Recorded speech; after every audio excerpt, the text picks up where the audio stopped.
নমস্কার। শ্রীমদ্ ভাগবতের পাতায় এমন কিছু মুহূর্ত আছে যা আমাদের একেবারে নাড়িয়ে দিয়ে যায়। আজ আমরা ঠিক তেমনই একটি অধ্যায়ে প্রবেশ করছি। এখানে আমরা দেখব কিভাবে একজন প্রায় নিখুঁত ধার্মিক রাজা পরীক্ষিত মাত্র এক মুহূর্তের ভুলে নিজের ভাগ্যকে এক ভয়ঙ্কর অভিশাপের দিকে ঠেলে দেন। একদম। আর এই ঘটনাটা কিন্তু কেবল একজন রাজার পতনের গল্প নয়, এটা আসলে ক্রোধ, ক্ষমতা এবং ক্ষমার এক জটিল মনস্তাত্ত্বিক বিশ্লেষণ। এখানে তিনটে চরিত্র, একজন ক্লান্ত রাজা, একজন ক্রুদ্ধ ঋষিপুত্র এবং একজন স্থিতধীর ঋষি, আমাদের দেখায় যে কঠিন পরিস্থিতিতে আমাদের ভেতরের আসল রূপটা কিভাবে বেরিয়ে আসে। আমরা দেখব একটা ছোট্ট ভুল কিভাবে একটা মহাকাব্যিক পরিণতি ডেকে আনতে পারে। চলুন তাহলে এই জটিল আখ্যানের গভীরে প্রবেশ করা যাক। প্রথমে রাজা পরীক্ষিতের চরিত্রটা একটু বোঝা দরকার, তাই না? তিনি তো সাধারণ কোনো শাসক ছিলেন না, তার জন্মই তো এক অলৌকিক ঘটনা দিয়ে শুরু। একদম। মাতৃগর্ভে থাকাকালীন অশ্বত্থামার ব্রহ্মাস্ত্রের তেজ তাকে প্রায় ভস্ম করে ফেলেছিল, কিন্তু স্বয়ং ভগবান শ্রীকৃষ্ণ তাকে রক্ষা করেন। তাই তার জীবনটা ছিল বলতে গেলে ভগবানের দেওয়া এক উপহার। আর সেই কারণেই হয়তো আসন্ন মৃত্যুর খবর পেয়েও তিনি বিন্দুমাত্র বিচলিত হননি। হ্যাঁ, এটাই তো আশ্চর্য বিষয়। যখন তিনি শুনলেন যে তক্ষক নাগের দংশনে তার মৃত্যু হবে, তিনি ভয় না পেয়ে সবকিছু ত্যাগ করে গঙ্গার তীরে চলে গেলেন। তার একমাত্র লক্ষ্য ছিল জীবনের শেষ 7টা দিন শুধু ভগবানের কথা শুনে কাটানো। এখানেই আমার একটা প্রশ্ন জাগে। শ্লোকে বলা হচ্ছে পরীক্ষিত কলিযুগকে ঘৃণা করতেন না, বরং তাকে শাসন করতেন। এটা তো বেশ অদ্ভুত লাগছে। সাধারণত ধার্মিক শাসকরা কলিযুগকে শত্রু হিসেবে দেখেন বা তার প্রভাব থেকে দূরে থাকতে চান। তাহলে পরীক্ষিতের এই দৃষ্টিভঙ্গি কি এক ধরনের বাস্তববাদী পদক্ষেপ ছিল? তিনি কি যুগের দোষ না দেখে সুযোগটা খুঁজছিলেন? ঠিক এই পয়েন্টটাই তাকে একজন সাধারণ ধার্মিক রাজার থেকে আলাদা করে দেয়। তিনি সারগ্রাহী ছিলেন, অর্থাৎ অসারকে ত্যাগ করে সারকে গ্রহণ করতেন। তিনি বুঝেছিলেন কলিযুগের অনেক দোষ থাকলেও একটা বড় গুণ আছে। এই যুগে মন্দ কাজ করার ইচ্ছা মনে এলেই তার ফল ভোগ করতে হয় না, কিন্তু ভালো কাজ করার সংকল্প করলেই তার পুণ্যফল পাওয়া যায়। এটা অনেকটা একটা স্পিরিচুয়াল লুপহোলের মতো। তিনি সময়ের বিরুদ্ধে একটা অর্থহীন যুদ্ধ ঘোষণা না করে এই সুযোগটাকে কাজে লাগিয়ে প্রজাদের মঙ্গলের কথা ভেবেছিলেন। বাহ! অর্থাৎ তিনি পরিস্থিতির মধ্যেও ইতিবাচক দিকটা খুঁজে নেওয়ার চেষ্টা করেছিলেন। আমরা পরীক্ষিতের মতো একজন আদর্শ শ্রোতার কথা জানলাম, যার মন ভগবানে স্থির। কিন্তু এই জ্ঞান তো একা একা পাওয়া যায় না, এর জন্য একজন কথক প্রয়োজন। নৈমিষারণ্যের ঋষিরাও যেন ঠিক এই কথাটাই আমাদের বোঝাচ্ছেন, যখন তারা কথক সুদ গোস্বামীর প্রশংসা করছেন। হ্যাঁ, এই অংশটা খুব সুন্দর। ঋষিরা বলছেন, এই যজ্ঞের ধোঁয়ায় আমাদের জীবন আচ্ছন্ন, আয়ু অনিশ্চিত। এই অবস্থায় সুদ গোস্বামী যেন আমাদের গোবিন্দের পাদপদ্মের মধু পান করাচ্ছেন।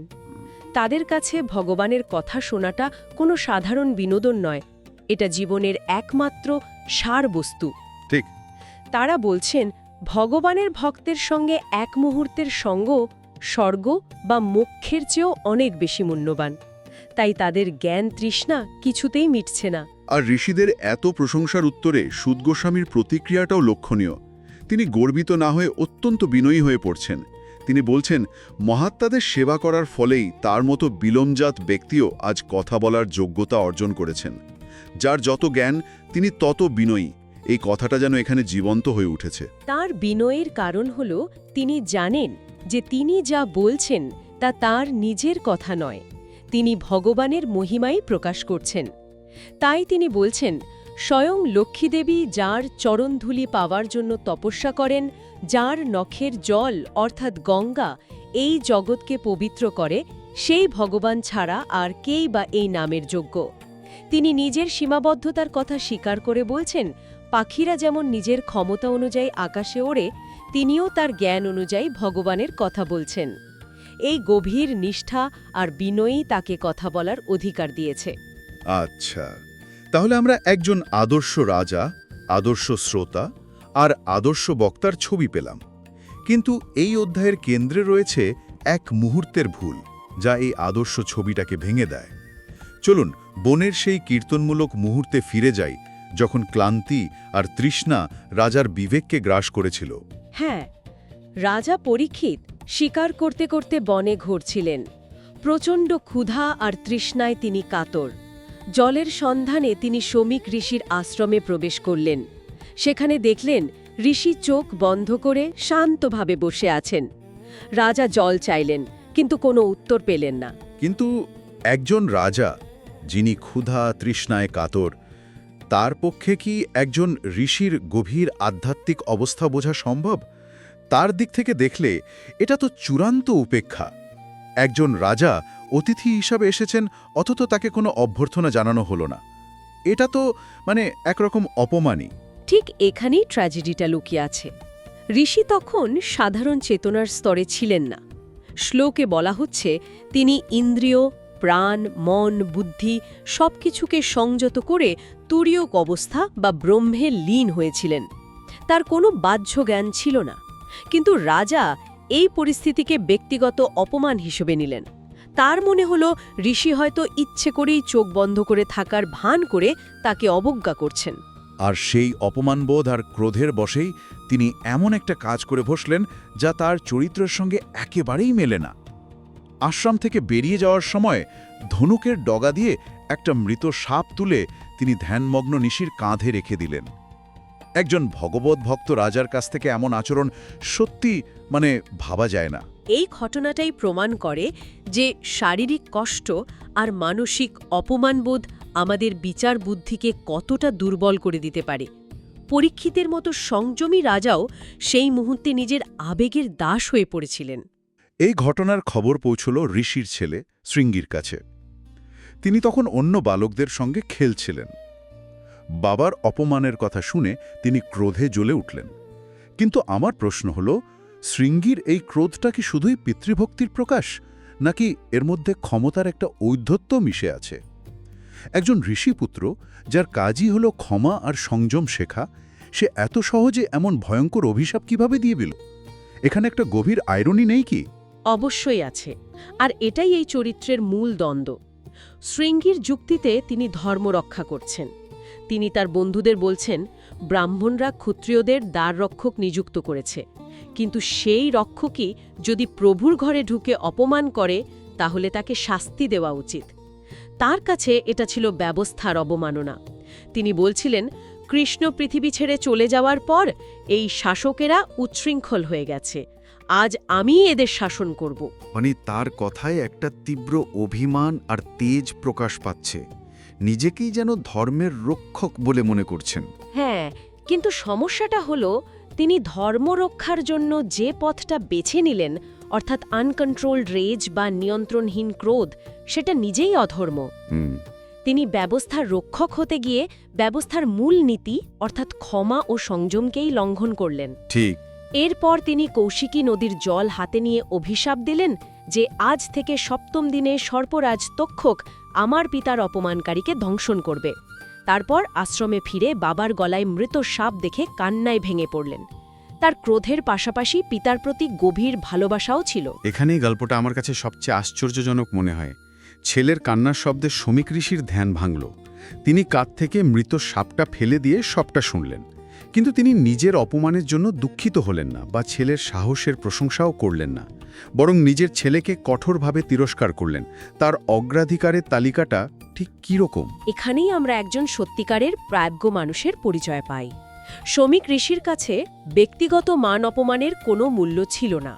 তিনি বৃহত্তর প্রেক্ষিতটা দেখতে পাচ্ছিলেন। তিনি ছেলেকে বললেন, ওরে অজ্ঞানী, সামান্য অপরাধের জন্য তুই এত বড় দণ্ড দিয়েছিস? তোর বুদ্ধি এখনও অপরিণত। তুই একজন রাজাকে সাধারণ মানুষের মতো বিচার করেছিস। অর্থাৎ ব্যক্তিগত আবেগ নয়, সমাজের স্থিতিশীলতাই ছিল তার কাছে সবচেয়ে বড় ধর্ম। একদম। তিনি একজন শাসকের গুরুত্ব ব্যাখ্যা করছেন। তিনি বলছেন, রাজার তেজেই প্রজারা নির্ভয়ে থাকে। যদি রাজা না থাকে তাহলে সমাজে অরাজকতা সৃষ্টি হয়, চোর ডাকাতের উপদ্রব বাড়ে, তখন বর্ণাশ্রম ধর্ম নষ্ট হয়ে যায়, মানুষ পশুর মতো আচরণ করে। তিনি নিজের অপমানের কথা না ভেবে রাজ্যের ভবিষ্যৎ নিয়ে শঙ্কিত হয়ে পড়লেন। তিনি একজন ঋষি হয়েও বলতে গেলে রাষ্ট্রনায়কের মতো চিন্তা করছিলেন। তিনি তো রাজা পরীক্ষিত সম্পর্কেও খুব উচ্চ ধারণা পোষণ করতেন, তাই না? হ্যাঁ, তিনি বললেন, রাজা পরীক্ষিত একজন মহান ভাগবত, রাজর্ষি এবং বহু যজ্ঞের অনুষ্ঠানকারী।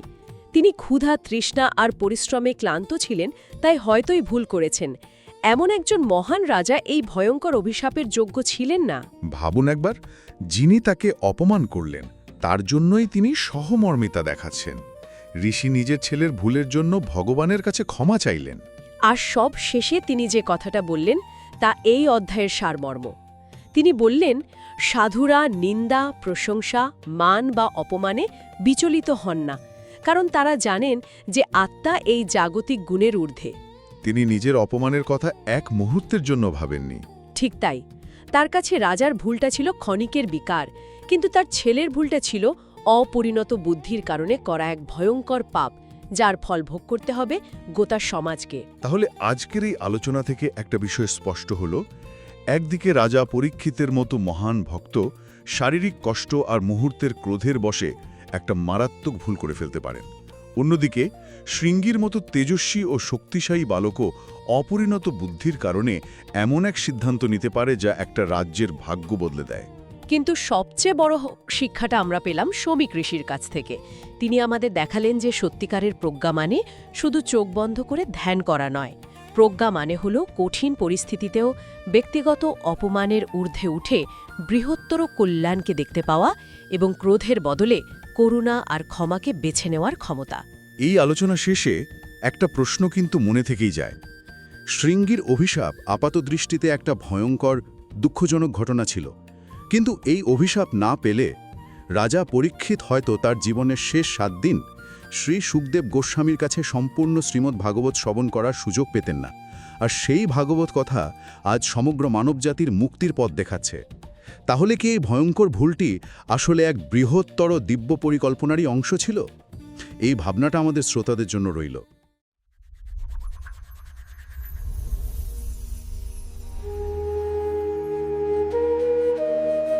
একবার ভাবুন তো, যদি একটা মাত্র ভুল, মানে দুর্বলতার একটা মুহূর্ত, একটা গোটা রাজ্যকে ধ্বংসের মুখে ঠেলে দেয়। আজ আমরা ঠিক এমনই এক মহান রাজার কাহিনী শুনব, যার একটি মারাত্মক ভুল বিশৃঙ্খলার প্রায়ান্ধকার থেকে জন্ম দিয়েছিল এক অভাবনীয় প্রজ্ঞার। এটা কিন্তু কোনো সাধারণ রূপকথা নয়, একদমই না। এটি এক পবিত্র আখ্যান, এতটাই গভীর এক কাহিনী যে মহাজ্ঞানী ঋষিরাও এর শ্লোকের মধ্যে লুকিয়ে থাকা শাশ্বত সত্যকে জানতে আগ্রহের সাথে সমবেত হতেন। তো আমাদের এই কাহিনীর কেন্দ্রে কে আছেন? তিনি হলেন কিংবদন্তি শাসক মহারাজ পরীক্ষিত। তিনি শুধু একজন রাজাই ছিলেন না, তিনি ছিলেন আসন্ন অন্ধকারের বিরুদ্ধে এক দুর্ভেদ্য ঢাল, পুণ্যের এক আলোকবর্তিকা, যার শাসন একাই এক বিশৃঙ্খলার যুগকে দূরে সরিয়ে রেখেছিল। তার অস্তিত্বটাই ছিল একটা আশ্চর্যের ব্যাপার। মানে জন্মের আগেই মাতৃগর্ভে থাকাকালীন তিনি এক দিব্য মহাশস্ত্রের আঘাত থেকে রক্ষা পেয়েছিলেন। ভাবা যায়, এ কোনো সাধারণ শিশু ছিল না, তার ভাগ্য ছিল মহৎ কাজের জন্য নির্দিষ্ট। দেবতারা তার প্রথম নিঃশ্বাস থেকেই তাকে চিহ্নিত করে রেখেছিলেন।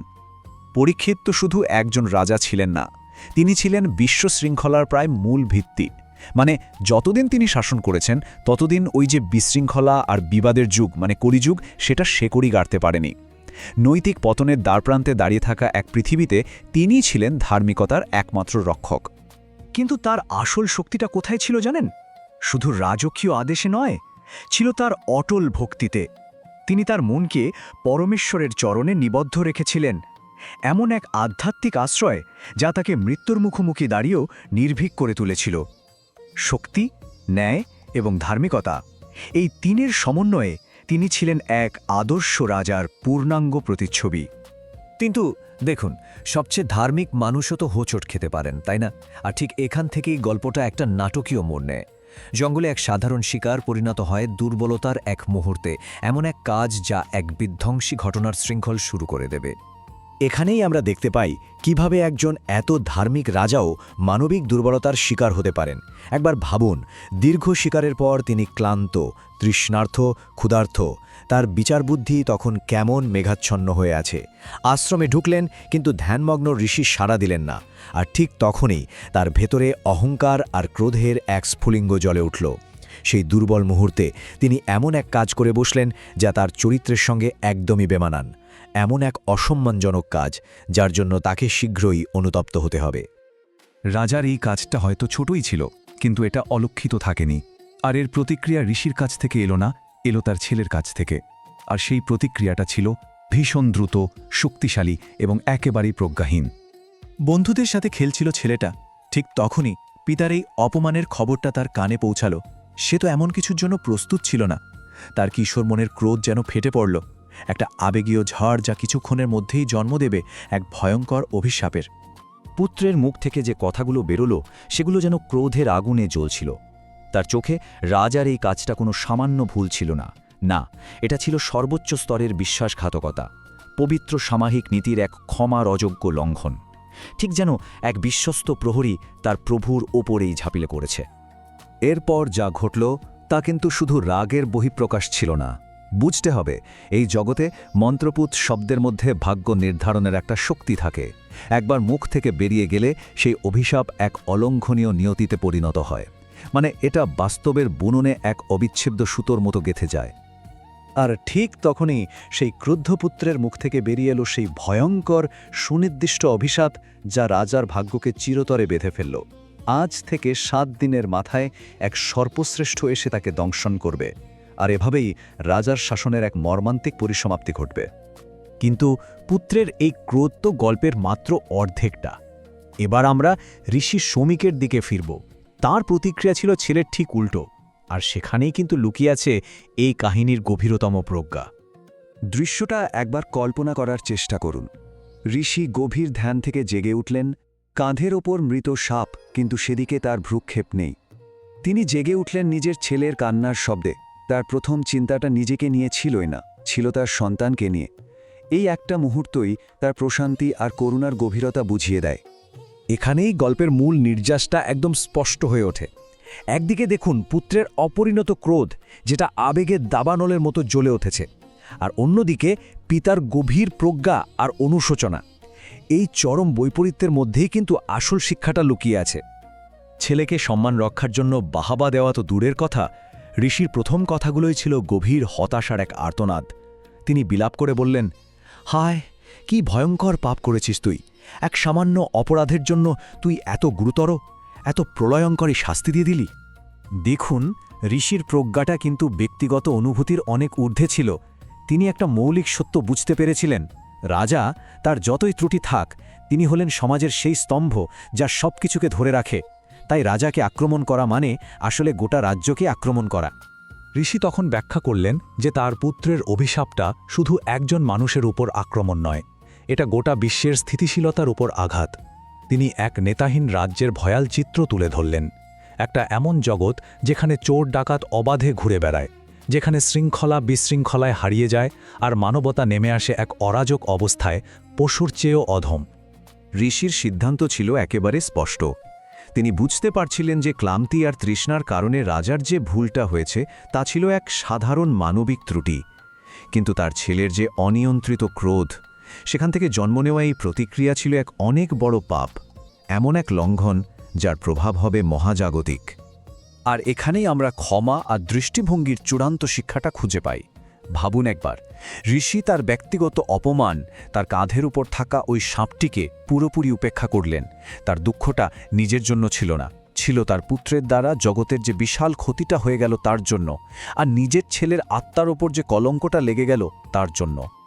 এই প্রাচীন কাহিনীটা আমাদের এক শাশ্বত এবং অত্যন্ত ব্যক্তিগত প্রশ্নের মুখোমুখি করে দেয়। একজন ধার্মিক রাজা, একজন ভালো মানুষ, তাকে বলা হলো যে তার হাতে আর মাত্র 7 দিন সময় আছে।